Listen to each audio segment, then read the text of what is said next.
दोस्तों नमस्कार। Learning by AP sir YouTube channel में आपका स्वागत है। आज के जो यूपीपीएससी ने पेपर कंडक्ट करवाया यानी एपीओ का, उसी की आंसर की का यहाँ डिस्कशन करेंगे। और एक क्वेश्चन आने वाले यूपीपीएससी के जो भी फ्यूचर में एग्ज़ाम होंगे उन सभी एग्ज़ाम के लिए इम्पॉर्टेंट हैं, क्योंकि क्वेश्चन यूपीपीएससी अपने अदर एग्ज़ाम के दूसरे एग्ज़ाम में रिपीट करता है और करता रहेगा और करता आया है।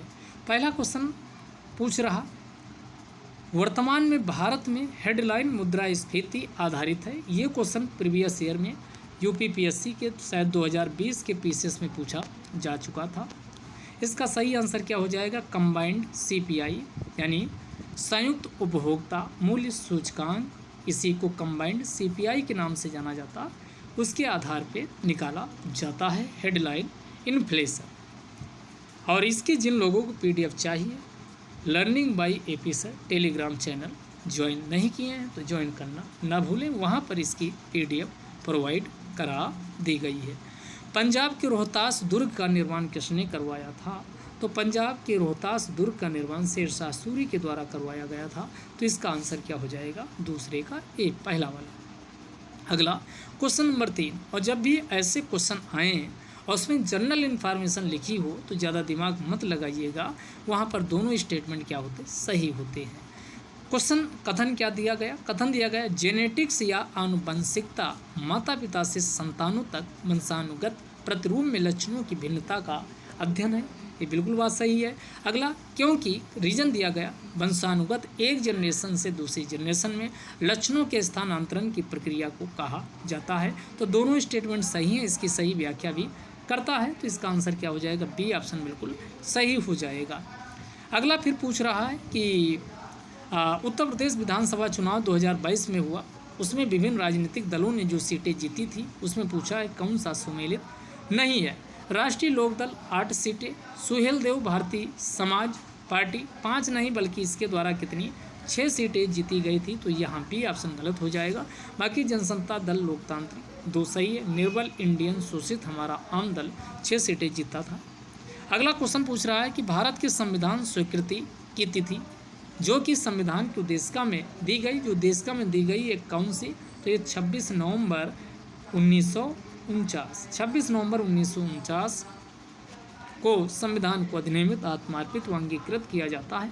ऐसा किस में लिखा गया? तो ये 26 नवंबर 1949 पहला ऑप्शन हो जाएगा, प्रस्तावना में लिखा गया।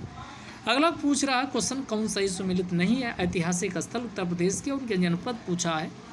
लोधेश्वरी बाराबंकी में है, सही है। दाऊजी मथुरा में है, दाऊजी मथुरा में, ये भी सही है। अगला श्रृंगबेरपुर प्रयागराज, ये भी सही है, लेकिन ये पहला वाला श्रृंगी रामपुर श्रावस्ती में नहीं है, ये गलत है। अगला निम्नलिखित में से कौन सी विश्व की सबसे लंबी पर्वतमाला है? तो जो ये एंडीज पर्वतमाला है। कई बार क्वेश्चन ये 2018 के पीसीएस में भी पूछा जा चुका है, तो ये रिपीटेड क्वेश्चन है। तो एंडीज इसकी क्या हो जाएगा? आंसर हो जाएगा विश्व की सबसे लंबी पर्वतमाला है। अगला, निम्नलिखित में से किसने 1857 के विद्रोह को राष्ट्रीय विद्रोह कहा? तो इस क्वेश्चन को आप कमेंट बॉक्स में लिख के बताइएगा। ये भी क्वेश्चन क्या है? रिपीटेड है, तो ये क्वेश्चन आपके लिए है कि कम से कम इसी बहाने कमेंट बॉक्स में लिखें। अगला, समुद्री ज्वार का कारण क्या है? तो इसका ग्रेविटेशनल इंट्रैक्शन यानी गुरुत्वाकर्षणीय पारस्परिक क्रिया, इसी को ग्रेविटेशनल इंट्रैक्शन के नाम से जाना जाता, ये पहला रीजन है। 1887 में किस वायसराय के शासनकाल में इलाहाबाद विश्वविद्यालय की स्थापना हुई है? तो 1884 से लेकर के 1888 कौन रहता है? लॉर्ड डफरिन रहता है। तो लॉर्ड डफरिन के शासनकाल में ही इलाहाबाद विश्वविद्यालय की होती है स्थापना। तो इसका आंसर क्या हो जाएगा? डी, यानी 1887 इसी के बीच आएगा। और इसी के शासनकाल में ही जो INC भारतीय नेशनल कांग्रेस देखते हो, इसकी भी स्थापना 1885 में हुई थी। अगला क्वेश्चन पूछ रहा है, ये भी क्वेश्चन रिपीटेड ही है। तो इसमें आपका इसका एक आचार पांड्य का राजधानी मदुरई थी, यादव की देवगिरी हो जाएगी, काकतीय का 3 का क्या हो जाएगा? 3 का यानी काकतीय का हाँ। इसके बाद कौन बचा? तो इसमें मिला लीजिए 1 का 4 और यादव की देवगिरी 1 का 4, बी का 3 और काकतीय का वारंगल यानी सी का 2 और पल्लव का कांचीपुरम यानी डी का पहला, तो इसका आंसर डी वाला चला जाएगा। तेज रफ्तार वाहनों की जांच के लिए पुलिस द्वारा किए जाने वाले रेडार किस सिद्धांत पर काम करते हैं? इसका सबसे अच्छा एग्जाम्पल आप देखते होंगे, ये सिद्धांत काम करता है डॉपलर प्रभाव पे, यानी डॉपलर प्रभाव। डॉपलर प्रभाव का अच्छा एग्जाम्पल, एक गांव में बर्फ़ बेचने वाले को आपने देखा होगा, वो हॉर्न बजाता हुआ आता था, तो जैसे जैसे पास आता था आपको आवाज़ तेज़ सुनाई देती थी, लेकिन जैसे जैसे आप दूर जाता था उसकी आवाज़ कम होती चली जाती थी। तो वो भी इसी तरीके से, यानी यहाँ पर डॉपलर प्रभाव सेम इसी तरीके से काम करता है। तो डॉपलर प्रभाव इसी को रेड शिफ्ट फिनोमेना, लाल स्थानांतरण परिघटना के नाम से भी जाना जाता है। यानी जब इसका और अच्छा सा एग्जाम्पल आप याद कर सकते हो, यानी लव जब प्यार होता है तो प्रेमी और प्रेमिका पास आते हैं। इसका मतलब जब लाल रंग का बैंगनी रंग में स्थानांतरण होगा तो जितनी भी ब्रह्मांड में गैलेक्सियां हैं वो पृथ्वी की पास आती हैं, नज़दीक आती हैं। लेकिन इसी का उल्टा कर दो तो ब्रेकअप जब होता है तो प्रेमी और प्रेमिका दोनों दूर जाते हैं।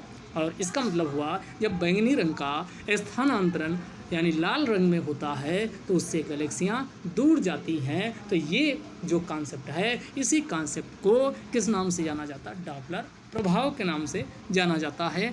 ये आपको अच्छे से समझ में आ गया होगा। क्वेश्चन नंबर अगला, जियोमारा कास्त्रो निम्नलिखित में से किस देश की पहली महिला राष्ट्रपति बनी? तो ये होंडुरास इसका आंसर हो जाएगा। अगला, निम्नलिखित में से किसने बर्लिन में भारतीय स्वतंत्रता समिति की स्थापना की थी? तो ये लाला हरदयाल के द्वारा स्थापित किया गया था, तो इसका आंसर बी हो जाएगा। अगला, निम्नलिखित में से कौन सी प्रशांत महासागर की धारा नहीं है? तो इसका आंसर बेंगोयला। ये भी रिपीटेड क्वेश्चन है, पिछले एग्जाम में पूछा जा चुका है। अगला, निम्नलिखित में से किसने ऐहोल अभिलेख की रचना की है? ये भी रिपीटेड क्वेश्चन है रवि कीर्ति के द्वारा। और एक क्वेश्चन जो टीजीटी एग्जाम हुआ उसमें ये सेम क्वेश्चन पूछा गया था। तो आयोग अब टीजीटी के क्वेश्चन भी उठा करके टीजीटी पीजीटी के अपने पीसीएस के एग्जाम में पूछ रहा है। मॉन्टेग्यू चेम्सफोर्ड सुधार 1919 किस लिए लाया गया था? तो मॉन्टेग्यू चेम्सफोर्ड सुधार इसी 1919 में लाया गया और इसी के आधार पर भारत शासन अधिनियम भी आता है। तो इसका उद्देश्य क्या था? टू प्रोवाइड डायरकी यानी द्वैध शासन इसके अंतर्गत 1919 के अधिनियम के अंतर्गत उपलब्ध करवाया गया था। अगला, राष्ट्रीय मानवाधिकार आयोग के संदर्भ में क्या सही है? यहाँ पर यहाँ आयोग ने क्या किया? फैक्ट पे यानी खेला है, क्योंकि इसकी स्थापना 1993 में तो होती, लेकिन 2 अक्टूबर को नहीं बल्कि 12 अक्टूबर को हुई थी, 12 अक्टूबर 1993। इसलिए पहला स्टेटमेंट हो गया गलत, बाकी सेकंड स्टेटमेंट है सही। यह एक प्रकार का स्टैट्यूटरी निकाय है, क्योंकि इसकी स्थापना 1993 के संसद के अधिनियम के अंतर्गत की गई थी। तो इसमें आंसर होगा केवल 2, पहला ऑप्शन हो जाएगा केवल 2। अगला क्वेश्चन पूछ रहा, मुंबई के गेटवे ऑफ इंडिया के वास्तुकार कौन है? तो इसका सही आंसर क्या हो जाएगा दोस्तों? इसका सही आंसर क्या हो जाएगा? तो इसका सही आंसर हो जाएगा मित्रों, अगले वाले क्वेश्चन को हो जाएगा जॉर्ज बिटेट। यानी गेटवे ऑफ इंडिया के वास्तुकार कौन हैं? तो ये जॉर्ज बिटेट के द्वारा इसका डिजाइन तैयार किया गया। अगला, बी आर अम्बेडकर के संदर्भ में क्या सही है? पहला क्वेश्चन दिया गया, इंडिपेंडेंट लेबर पार्टी का गठन इन्होंने किया, तो बिल्कुल सही है। 1936 में B R Ambedkar independent labour party का गठन करते हैं और 1945 में people's education society of India की भी गठन करते हैं। तो ये दोनों स्टेटमेंट यहाँ पर सही हो जाएगा, यानी डी ऑप्शन क्या होगा? सही होगा। जन्म दर, और जो जन्म दर वाला क्वेश्चन ने पूछा है, सेम क्वेश्चन 2021 के यूपी पीएससी ने अपने पीसीएस एग्जाम में पूछे थे। नगरीकरण जन्म दर को कम करने में सहायक होता है, सही है। उच्च साक्षरता दर का निम्न जन्म दर से प्रत्यक्ष संबंध होता है, ये भी सही है। तो इसका आंसर दोनों होगा। कोई उल्टा सीध कमेंट में उल्टा सीध कमेंट मत करिएगा, क्योंकि आयोग ने इसका आंसर दोनों माना था। यहाँ कोई अब आपका कोई फ़ायदा होने वाला नहीं है। स्वर्गीय लता मंगेशकर के संदर्भ में क्या सही है? अगला, इनको 1989 में दादा साहब फाल्के पुरस्कार दिया गया था, बिल्कुल बात सही है। लेकिन इनको जो भारत रत्न है ये मिलता है 2001 में, और 2001 में क्या नारायणन साहब भारत के क्या होते हैं? राष्ट्रपति। इसलिए ये आपका स्टेटमेंट सेकंड वाला क्या हो जाएगा? गलत हो जाएगा। स्टेटमेंट ओनली 1, यहाँ पर बी ऑप्शन होगा सही है। अगला, भारत में बीमा क्षेत्र को संविधान के किस अनुसूची में सूचीबद्ध किया गया? तो सूची जो 7वीं है इसमें 3 लिस्ट हैं, संघ सूची, राज्य सूची, समवर्ती सूची। इसी में बीमा इंश्योरेंस को 7वीं अनुसूची में उल्लेखित किया गया। तो ये क्वेश्चन आसान था। अगला, निम्नलिखित में से कौन सा सही सुमेलित नहीं है? ये क्वेश्चन वैसे तो आसान ही है। 93 लोकसभा के अध्यक्ष उपाध्यक्ष हैं, 89 राज्यसभा के सभापति उपसभापति हैं, 99 सदस्यों द्वारा शपथ या प्रतिज्ञान है। तो जो शपथ ली जाती है उपराष्ट्रपति के द्वारा, तो ये 69 में ली जाती है। इसी प्रकार राष्ट्रपति शपथ जो लेता है 7 से शपथ 7 से 60, तो ये 60 में कौन लेता है? राष्ट्रपति शपथ लेता है। और 99 में जो सांसद लोग होते चाहे लोकसभा या राज्यसभा, उनके द्वारा शपथ ली जाती है। तो ये 99 सही है। अगला, 98 राष्ट्रपति भवन का सचिवालय नहीं है, ये पार्लियामेंट के जो दोनों सचिवालय हैं उसकी बात करता है। तो इसका यानी डी ऑप्शन गलत हो जाएगा। पेडोलॉजी का अध्ययन क्या है? सेम क्वेश्चन 2018 के पीसीएस प्री में पूछा गया था। तो पेडोलॉजी ये मिट्टी का अध्ययन कहलाता है। तो इसका आंसर होगा क्या क्या क्या? पेडोलॉजी किसका अध्ययन है? मिट्टी का। यानी अगला, मराठों के संदर्भ में क्या सही है? शिवाजी की प्रशासनिक व्यवस्था उनकी खुद की निर्मित थी, बिल्कुल बात सही है। उन्होंने कभी भी किससे प्रशासन में कोई विदेशी सहायता नहीं ली, इसीलिए ये जाना भी जाता। तो इसका आंसर क्या हो जाएगा? यानी डी 1 और 2 दोनों सही है। पुष्यमित्र शुंग के संदर्भ में कौन सा कथन सही है? सेनापति पुष्यमित्र शुंग ने बृहद्रथ की हत्या कर दी थी, बिल्कुल बात सही है। और शुंग वंश की नींव डाली गई थी। यवनों को पराजित करने के बाद उसने 20 अश्वमेध यज्ञ किए थे, नहीं 20 यानी 2 अश्वमेध यज्ञ तक का तो जिक्र मिलता है, लेकिन 20 नहीं। तो ये सेकंड वाला गलत हो जाएगा, केवल पहला ऑप्शन सही होगा। अगला, फायदोमीटर किसका प्रयोग मापने में किया जाता? तो सागर की गहराई को फायदोमीटर से मापा जाता है। पुस्तक द 10 ट्रिलियन ड्रीम $US के लेखक कौन है? तो ये लिखी गई है सुभाष चंद्र अर्थशास्त्री सुभाष चंद्र गर्ग ने लिखा। यूक्रेन की राजधानी कीव किस नदी के तट पे है? तो ये है नीपन नदी के तट पर है। यूक्रेन वार की वजह से इतना रसिया और यूक्रेन के वार की वजह से इतना चर्चा में था, इसलिए पूछा है। अगला क्वेश्चन, तारीख रशीदी के लेखक कौन है? तो ये किसके द्वारा? तो मिर्जा हैदर दुगलात के द्वारा ये पुस्तक लिखी गई है। 1921 में प्रकाशित पत्रक गांधी वर्सेज लेनिन के लेखक कौन है? तो ये लिखा गया है M.N. रॉय के द्वारा ये लिखी गई पुस्तक है।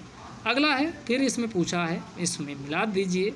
ये क्वेश्चन आपका मज़ेदार पूछा है। तो लोक सेवा आयोग के जो मेंबर होते हैं उनकी नियुक्ति पदावधि 316 में की गई है।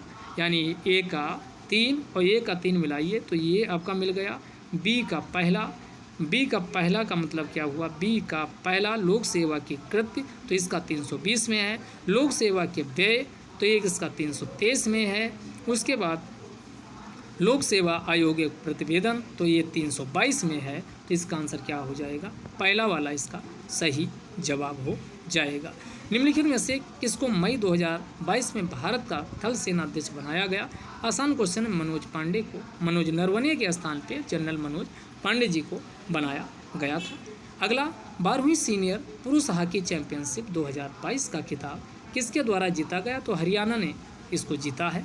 अगला, हरित क्रांति शब्द का प्रयोग सबसे पहले किसके द्वारा किया गया? कई लोग इसको नॉर्मन हरित क्रांति का जो जनक है वो नॉर्मन ई बोरलॉग को सुनते आए हैं, तो उनको लगता है कि यही इसके क्या हैं शब्द प्रयोग किए होंगे। लेकिन कई बार क्या होता है, शब्द दूसरे थिंकर्स विचारक के द्वारा प्रयोग किया जाता है। तो कभी भी ऐसा कॉमन सेंस लगा के आंसर मत लगाया करें, नहीं आंसर गलत हो जाता है। ध्यान रखिएगा, हरित क्रांति शब्द जो है सबसे पहले विलियम गॉड के द्वारा, अमेरिका के थे विलियम गॉड, उनके द्वारा प्रयोग किया गया था।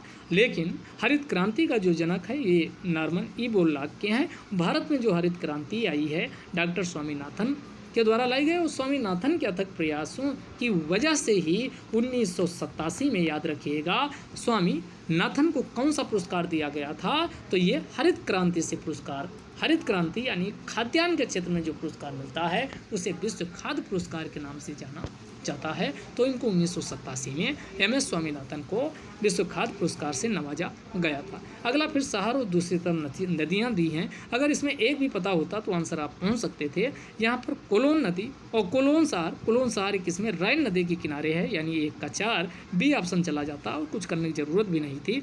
बसरा यानी बसरा का क्या हो जाएगा, तो बसरा वाले में हो जाएगा सत अल अरब यानी 2 का, और बाकी दियार बाकिर का हो जाएगा दियार बाकिर का टिग्रिस हो जाएगा, और टिम्बकटू में नाइजर हो जाएगा।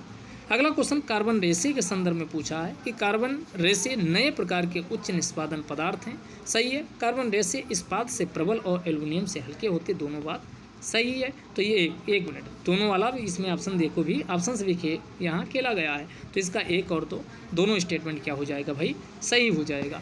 निम्नलिखित में से किसने मार्च 2022 में 8वीं बार एशियाई बिलियर्ड का खिताब जीता, तो ये जीता है पंकज अडवाणी के द्वारा जीता गया। निम्नलिखित में से किस देश की सीमा कैस्पियन सागर से लगती, तो इसका आंसर है किरात के साथ लगती है। तो इसमें किरात में कौन, कजाकिस्तान के साथ लगती है, ईरान के साथ लगती है, रशिया के साथ लगती है, अजरबैजान के साथ लगती है, और तुर्कमेनिस्तान के साथ लगती है। इसमें उज्बेकिस्तान के साथ नहीं लगती, तो इसका आंसर होगा पी।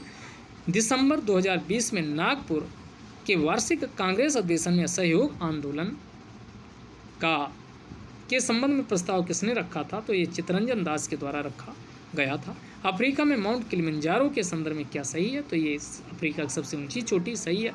भूमध्य रेखा पे स्थित नहीं है, तो इसका आंसर होगा केवल ए सही है। समुद्री घास किसका महत्वपूर्ण स्रोत है, तो आपको पता है ये आयोडीन का है। 6वीं शताब्दी ईसा पूर्व के 16 महाजनपदों की सूची किस जैन ग्रंथ में मिलती है, तो इसको किस में मिलती, तो जैन ग्रंथ इसमें कौन सा है, भगवती सूत्र है, निर्यावली सूत्र, वैवाहिक सूत्र और औपपाती सूत्र। तो इसका आंसर भी आप कमेंट बॉक्स में आप लोग लिख के बताइएगा। अगला, दक्षिण कोरिया के सबसे शक्तिशाली दुनिया के सबसे शक्तिशाली महाद्वीपीय बैलिस्टिक मिसाइल जिसे सरमत का परीक्षण अप्रैल 2022 में रसिया के द्वारा किया गया, तो इसका आंसर रसिया हो जाएगा। 15वें वित्त आयोग के अध्यक्ष निम्नलिखित में से कौन नहीं है, तो इसमें ऑप्शन एलिमिनेट कर सकते हैं केसी नियोगी, क्योंकि ये प्रथम वित्त आयोग के अध्यक्ष थे, तो इसका आंसर हो जाएगा डी। अगला, 2022 अप्रैल से किस अंतर्राष्ट्रीय प्लेयर को शीर्ष तैराकी संस्था फीना द्वारा सभी अंतर्राष्ट्रीय प्रतिस्पर्धाओं से 9 माह तक भाग लेने से इस आधार पर प्रतिबंधित किया गया कि उसने रूस के राष्ट्रपति पुतिन की रैली में भाग लिया था, तो ये कौन थे, तो ये हैं योगेनी रावलो, ये इसका सही आंसर हो जाएगा। अगला, निम्नलिखित में से कौन सही सुमेलित है, जरूर देखिएगा। इसमें जो ऊष्मा है, ऊर्जा है, ये स्थिर होती है। ऊर्जा संरक्षण का नियम लगा सकते हैं कि ब्रह्मांड की कुल ऊर्जा स्थिरांक, ये क्या है, ऊष्मा गतिकी के प्रथम नियम के अंतर्गत ये स्थिरांक यानी ऊष्मा स्थिर रहती है, ये सही है। रेडॉक्स में अपचयन उपचयन दोनों होता है, तो इसलिए गलत है। बाकी आइए, निम्नलिखित में से कौन सी अफ्रीका की सबसे बड़ी झील कौन है, तो अफ्रीका की सबसे बड़ी झील है विक्टोरिया। कौन सी है, लेक विक्टोरिया। भारतीय संविधान के किस निम्न में से किस अनुच्छेद में धन विधेयक का उल्लेख किया गया, तो ये किस में किया गया, अनुच्छेद नंबर 110 में धन विधेयक का उल्लेख किया गया। तो ये 50 क्वेश्चन हमने आपके सामने क्या किया है, डिस्कस किया। इसके आगे के जो क्वेश्चन है उसको पार्ट 2 में आपको हम उपलब्ध करवाएंगे। अगर चैनल को आप सब्सक्राइब नहीं किए हैं तो सब्सक्राइब कर लीजिए। PDF के लिए अपना Telegram channel learning by AP sir join करना ना भूलें, और लाइक नहीं किए हैं तो कम से कम डिसलाइक कर दीजिए। जो मन आए वो करिए, लेकिन अपनी एक्टिव सक्रियता जरूर दिखाइए। ये वीडियो यहीं तक, तब तक के लिए जय हिंद।